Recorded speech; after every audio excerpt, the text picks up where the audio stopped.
गुरु तुम हो ज्ञानी ज्ञान के दाता, मुनि गुरुवर को करके प्रणाम। गाऊं मैं ध्याऊं मैं सुबह शाम, पुलक सागर एक नाम एक नाम। पांडवों को खंड प्रस्थ दिया दुर्योधन ने। संधि के लिए पहुंचे नारायण श्री कृष्ण।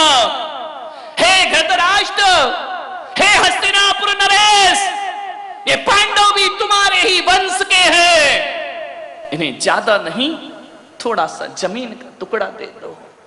धृतराष्ट्र हकीकत में कहा जाए तो उसकी बाहर से नहीं फूटी थी, भीतर से भी फूटी हुई थी। धृतराष्ट्र ने कहा कि हे केशव, पांडवों को जमीन मैं भी चाहता हूं, वो मेरे अनुज के पुत्र हैं। दुर्योधन ने कहा पिताजी, सुई की नोक की बराबर भी जगह देने को मैं तैयार नहीं हूं। कृष्ण ने कहा संधि का प्रस्ताव लाया हूं, दे दो, क्या बिगड़ता है। पूरा हस्तिनापुर तुम्हारा है, आर्यावर्त तुम्हारा है, छोटा सा स्थान दे दो।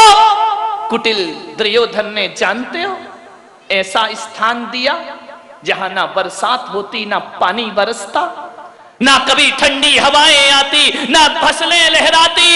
उबड़ खाबड़ ककरीला पत्थरों वाला एक खंड प्रस्थ दे दिया, ले जाओ इसे भीख में दे देना। उन पांडवों को दे दिया। ध्यान रखना, एक बात याद रखना सूरत वालों, कि आदमी अपने जीवन में कितना भी बुरे से बुरे स्थान पर पहुंच जाए, आदमी की भुजाओं में ताकत होती है ना, तो रेगिस्तान को मरुथल मरुस्थल बनाने में, रेगिस्तान को मरुद्यान बनाने में देर नहीं लगा करती है।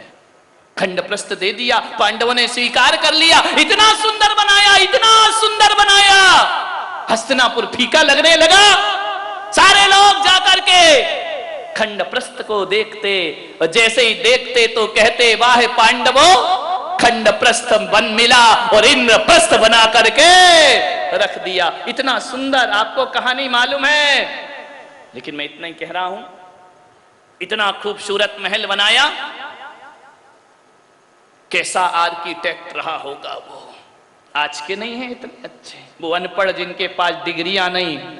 ऐसा स्थान बनाया जहां सूखा होता था वहां पानी होता था, और जहां पानी दिखता था वहां सूखा। दुर्योधन ने भी कहा चलो भाई, सारी दुनिया जा रही है, हम भी चलकर देखते हैं क्या बनाया है उन लोगों ने, चलो देखते हैं। दुर्योधन गया, क्या देखता है, महल देखकर आंखें फटी की फटी रह गई। कौन सा बंजर भूमि मैंने दी थी, स्वर्ग जैसा बना लिया, और क्रोध की अग्नि में घी डल गया। दुर्योधन ने कहा ऐसा क्या किया इन मायावियों ने।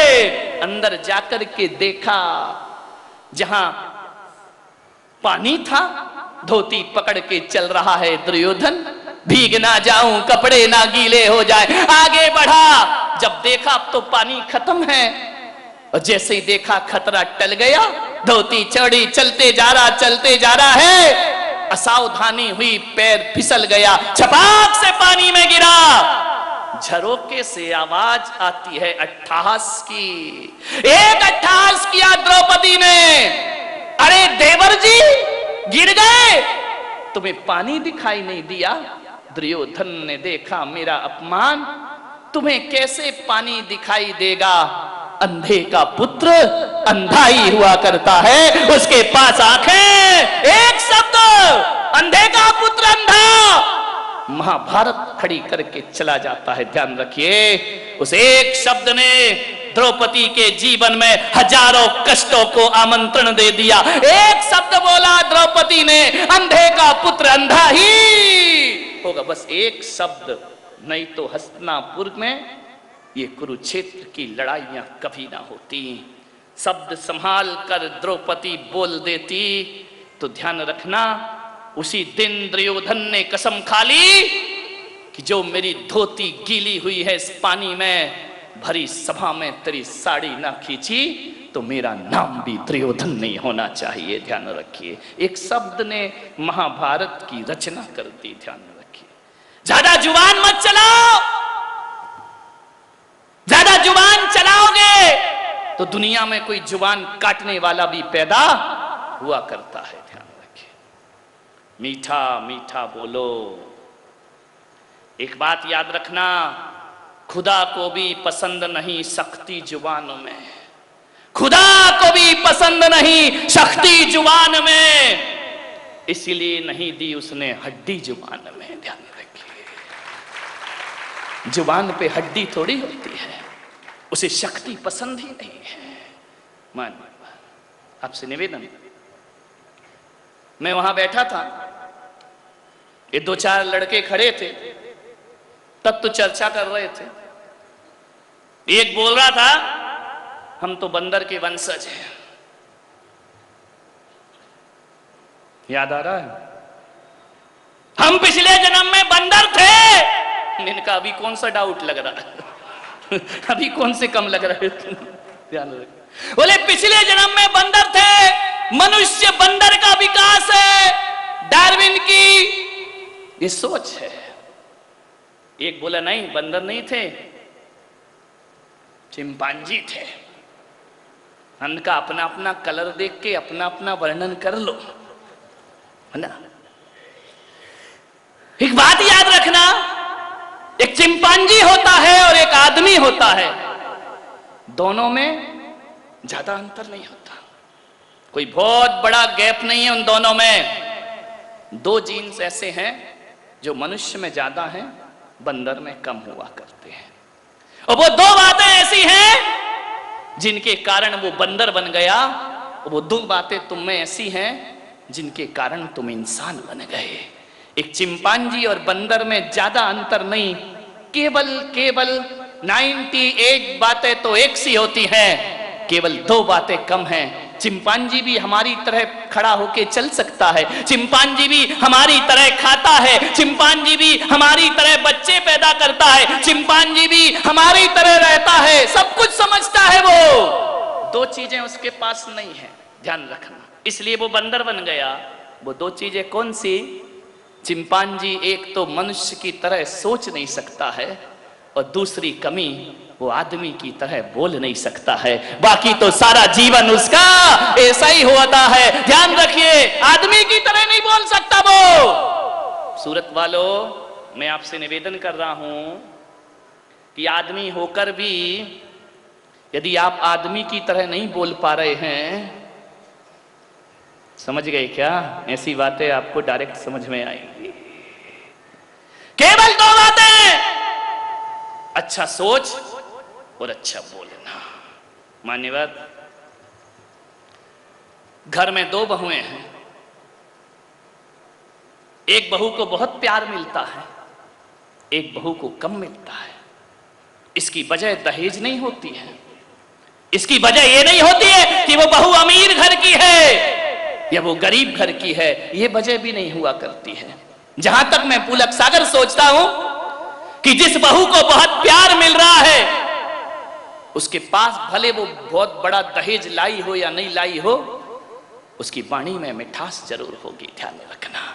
और जिसकी वाणी में मिठास होती है ना, उसे सारी जगत का प्यार मिला करता है। और एक बात निवेदन करूंगा, गरीब घर की लड़की भी हो और जुबान में मिठास है, पूरे ससुराल में राज किया करती है। और अमीर घर की बेटी आ जाए और जुबान में मिठास नहीं है, तो कोई भी उसके पास आने को तैयार नहीं। ऐसा कौन लड़का है जिसकी शादी नहीं हुई? बताओ जरा, है कोई? सब विवाहित है क्या? कौन है बताओ ना। अरे इतनी शर्मा क्यों रहे? करा दूंगा मैं, टेंशन मत लो। जिसकी शादी नहीं हुई, नहीं हुई, इधर आ, इसको माइक दो जरा। आ बेटा, शादी नहीं हुई, हो नहीं रही या कर नहीं रहे? है कर नहीं रहे ना, कि हो नहीं रही है? एक जवान कहता है इस भारत का पढ़ा लिखा होनहार लड़का, वो ये बोलता है कि गोरी चमड़ी नहीं चाहिए, मीठी वाणी वाली लड़की चाहिए। किस फिराक में रहती हो? गोरी चमड़ी मिल गई, अकड़ के चलने लगती हो। कोई नहीं पूछता, गोरे और काले से कुछ नहीं होता मेरे भाई। गोरा तो चूना भी हुआ करता है, 2 चम्मच मुंह में डाल के देखना, पता चल जाएगा गोरा क्या हुआ करता है। गोरे रंग पे ना इतना गुमान कर, गोरा रंग 2 दिन में। गोरा तो चूना भी होता है, मुंह में डालो पता पड़ जाएगा। ध्यान रखना, काला गुलाब जामुन होता है, मुंह में डालो आनंद आ जाया करता है। ध्यान रखिए, काले और गोरे से कुछ नहीं होता, रुपए और पैसे से कुछ नहीं होता। जीवन की सबसे बड़ी कोई कमाई है तो व्यवहार और मीठी वाणी जीवन की सबसे बड़ी। आज इतने लोग यहाँ आकर क्यों बैठे हैं? मुझे देखने नहीं बैठे हैं, मेरा चेहरा देखने नहीं बैठे हैं, मेरा चश्मा देखने नहीं बैठे हैं। लोग यदि यहाँ पर बैठे हैं ना, अरे कितना भी सुंदर पंडाल लगा लो कोई फर्क नहीं पड़ता। मुझे तो किसी तख्त पे बिठा के भी बुला दोगे ना, तो वाणी में वो दम है कि हजारों लोग आना स्वीकार कर लिया करते। वाणी बहुत मीठी होना चाहिए, वाणी में अमृत होना चाहिए। अरे लाखों रुपए का उपहार किसी को दे पाओ या ना दे पाओ, मीठी वाणी का उपहार जरूर दिया करो। समझ आ गई बेटियों? मत जाओ ये ब्यूटी पार्लर में कुछ नहीं रखा है। ये महिलाएं थोड़ी सुधर जाओ। यहाँ की महिलाओं की बात नहीं कर रहा हूं, यहाँ की महिलाएं तो बहुत सीधी हैं, जलेबी की तरह। नहीं सॉरी, मीठी हैं। जलेबी की तरह मीठी तो हो सकती हो ना। आपसे निवेदन है, जिनके ओठों से गुलाब झरा करते हैं उन्हें ओठों को गुलाबी करने की जरूरत नहीं पड़ा करती है। लिपस्टिक की जरूरत क्या है? ओठों से गुलाब झरना चाहिए, ओठों से फूल झरना चाहिए। क्या होगा? ओठों को लाल नीला करने से कुछ नहीं होता। कितनी भी सुंदर महिला हो, कितना भी मेकअप करके आ जाए, जुबान मीठी नहीं है तो उसका सारा मेकअप धुल जाया करता है मेरे भाई। वही काली सांवली लड़की भी यदि मीठा बोलती है तो सबके दिलों में। लता मंगेशकर कोई बहुत ज्यादा सुंदर है क्या? बहुत खूबसूरत तो नहीं है ना, उससे खूबसूरत तो आप होंगी। लेकिन सुंदर औरत ने किसके दिलों पे राज किया है? लता मंगेशकर ने हजारों के दिलों पे राज किया है अपनी मीठी आवाज से, अपने मीठे संगीत से, जिसने हृदय को झंझट करके रख दिया है। बहुत खूबसूरत। मदर टेरेसा कोई खूबसूरत औरत थी क्या? बहुत सुंदर थी क्या? नहीं, उसकी सुंदरता को नहीं देखा। भारत रत्न का सम्मान जिसे दिया जाता है, आदमी के कृत्यों को, आदमी के व्यवहार को सम्मानित किया जाता है सारी दुनिया में। वाणी की कीमत समझने का प्रयास करिए। दहेज कम लाए हो कोई बात नहीं, जुबान तो भर करके लाओ, मीठी प्रेम से भर के लाओ, आपका जीवन धन्य हो जाएगा। मान्यवर कर्कश जो लोग दुकान करते हैं, इनकी तो हो गई बात, तुम्हारी भी हो जाए थोड़ी सी। दुकान पे बैठते हो, एक की दुकान बहुत चलती है, एक की दुकान कम चलती है, वजह क्या है? बाजू बाजू में दुकान है, एक की जगह इतना कि शटर खुलने से पहले लोग खड़े रहते हैं, और एक की दुकान ऐसी शाम तक बोहनी बट्टा नहीं हुआ करता है। वो आदमी बैठा बैठा अपने भाग्य को कोसता है, वो आदमी बैठा बैठा अपनी मेहनत को कोसता है। वो कहता है मेरे भाग्य के नहीं है इसलिए दुकान नहीं चली। मैं पुलक सागर कहता हूं, भाग्य और मेहनत से व्यापार नहीं चला करता है, बाजू वाले की इसलिए चल रही है कि उसकी वाणी में मिठास और व्यवहार में कुशलता है, इसलिए ग्राहक उसके पास आता है। और जिसकी वाणी में मिठास नहीं है, एक बात याद रखना, उदासी जिन चेहरों का श्रृंगार करती है, उदासी जिन चेहरों का श्रृंगार करती है, और मक्खी भी उन पर बैठने से इनकार करती है। ध्यान रखिए, उदास मक्खी भी मना कर देगी कि मैं तुम्हारे चेहरे पे बैठने को तैयार। हंसता मुस्कुराता चेहरा होगा ना, इससे बड़ा क्या वरदान होगा। रोज सुबह उठो, मुस्कुरा लो, हंस लो, प्रसन्न हो जाओ। जितने सीरियस और गंभीर होगे उतनी वाणी खतरनाक होगी। ध्यान रखना, हल्के मूड में रहो। कुछ लोग नादान होते हैं जो छोटी छोटी बातों को बहुत बड़ी बना लिया करते हैं, और कुछ लोग महान होते हैं जो बड़ी बातों को भी हल्के मूड में ले लिया करते हैं। उनका जीवन का आनंद उनके पास हुआ करता है। आपसे निवेदन है, एक ही कहूंगा, जीवन में स्मार्टनेस की 20% आवश्यकता है। 80% जीवन महान बोली से हुआ करता है। महिलाएं लिपस्टिक लगाती है ना, किसी आदमी को लिपस्टिक लगाते देखा है? बोलो, नहीं देखा ना? क्या होता है इसको पोतने से? बताओ, अच्छी लगती हो? एक बात बता, मेरी आज तक समझ में नहीं आई। नंदू जी कहाँ गए? आप सबसे बुजुर्ग हैं, समाज के वरिष्ठ हैं, मुझे आज तक ये समझ में नहीं आया कि ये लोग सोचते हैं कि लिपस्टिक लगाने से चेहरा बड़ा सुंदर होता है। जरा पूछना।